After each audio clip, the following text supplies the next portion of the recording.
কিন্তু election commission যা করছে মানুষকে কতদিন শান্ত রাখা যাবে আমি জানি না।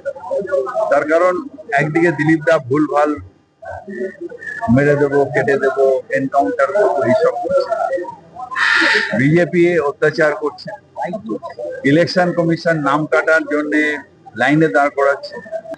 আমরাও অপোজিশনে ছিলাম, লড়াই রাজনৈতিক দলের সাথে রাজনৈতিক দলের। এই লড়াইটা যেন হচ্ছে বাংলার মানুষের সাথে ইলেকশন কমিশনকে দিয়ে বিজেপি লড়ছে, বাংলার মানুষকে হ্যারাস করছে, বাংলার মানুষকে লাইনে দাঁড় করিয়েছে, বাংলার মানুষকে অনৈতিক ভাবে ভোটারের নাম কাটা, এবং সব স্টেটে কোথাও লজিক্যাল ডিসক্রিমিনেন্সি হয়নি, একমাত্র বাংলায় লজিক্যাল ডিসক্রিমিনেন্সি। এর নাম করে চ্যাটার্জি আর চট্টোপাধ্যায় কেটে দিচ্ছে, মোহাম্মদ আর এমডিতে কেটে দিচ্ছে, এইভাবে বাংলার মানুষের অত্যাচার করছে। এবং আজকে একটা লিখেছে, একটা কাগজে পড়লাম যে বিজেপি আসলে নাকি সবাইকে যাদের নাম নেই তাদের ক্যাম্পে ঢোকাবে, মমতা দিয়ে এটা হতে দেবে না, সেগুড়ে বালি কোনোদিনই বিজেপি বাংলায় আসবে না, আর ওই ডিটেনশন ক্যাম্প বাংলায় কোনোদিনই সৃষ্টি হবে না। দাদা, ভবানীপুরে রিটার্নিং অফিসার নিয়ে আপনারা অভিযোগ করেছিলেন, 48 ঘন্টার মধ্যে কমিশন বাধ্য হলো তাকে সরিয়ে দিতে, নিশ্চিতভাবে যারা পক্ষপাতিত্ব করে তারা কখনো সরকারি কর্মচারী হয় না। একজন যে চিফ বসে আছেন তিনিও পক্ষপাতিত্ব করছেন, তাই যতই করো ফন্দি তৃণমূলকে আটকাতে পারবে না। আপনি তো দেখছেন, আমার সাথে ঘুরছেন, মানুষের রেসপন্স প্রত্যেকটা বাড়িতে। একটা জায়গায় আপনি পাননি এতদিন আমাদের সাথে 7 দিন ঘুরছেন যে মানুষ কেউ বিরক্ত, হয়তো ছোটখাটো কেউ এই বাড়ির সামনে একটুখানি এটা জলটা জমছে একটু দেখে দাও, নালিটা ঠিক নেই, কি একটা পুরনো গাছ, বাবা এটা বড্ড কষ্ট পাচ্ছি কেটে দাও, এই টুকটাক।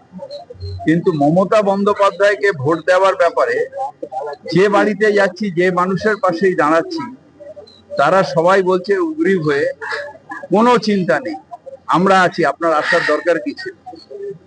তাই মমতা বন্দ্যোপাধ্যায় আমি বিশ্বাস যে অনেক ভোটে এই ভবানীপুর কেন্দ্র থেকে জিতবেন। 73 জন যে রিটার্নিং অফিসার, তার মধ্যে 14 জনকে আবার সরিয়ে দিল, বদল করতে বাধ্য হলো, সেখানে নন্দীগ্রাম, আরামবাগ রয়েছে, বারবার বদল।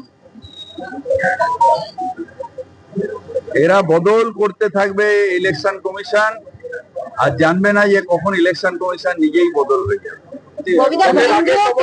পেট্রোল এবং ডিজেলের 10 টাকা করে শুল্ক কমিয়েছে এই এনার্জি লকডাউনের সম্ভাবনা যখন উঠে আসছে সেই সময়, মানে কিছুটা সুরাহা হচ্ছে, সাধারণ এক্সাইজ ডিউটি কমানো হয়েছে, পেট্রোল ও ডিজেল একদম কমিয়ে দিয়েছে, শূন্য হয়ে গেছে। মানে দাম বাড়ছে না বা দাম কমছে না, কিন্তু শুল্কটা কমেছে 10 টাকা। অন্তঃশুল্ক, মানে মানুষের কোনো সুবিধা, মানুষের এতে কোনো সুবিধা নেই। দাম কমলে মানুষের সুবিধা হবে।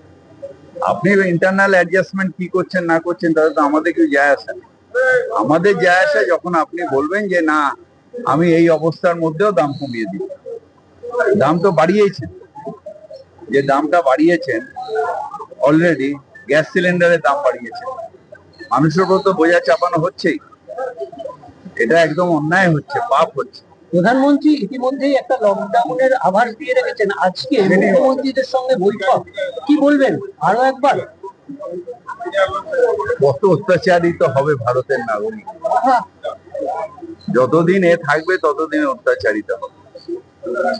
বাসন্তীতে গতকাল যে ঘটনা আমরা দেখলাম, তৃণমূল বিজেপির মধ্যে সংঘর্ষ, প্রচারকে কেন্দ্র করে র্যাপ নামাতে হলো, পুলিশকে মার দিচ্ছে, পুলিশ আহত, 8 জন আহত হয়েছেন পুলিশ আধিকারিক। এটার ব্যাপারে আমি কি আপনি শান্ত থাকার জন্য নিশ্চিতভাবে আমরা সবাই শান্ত আছি, কিন্তু ইলেকশন কমিশন যা করছে মানুষকে কতদিন শান্ত রাখা যাবে আমি জানি না।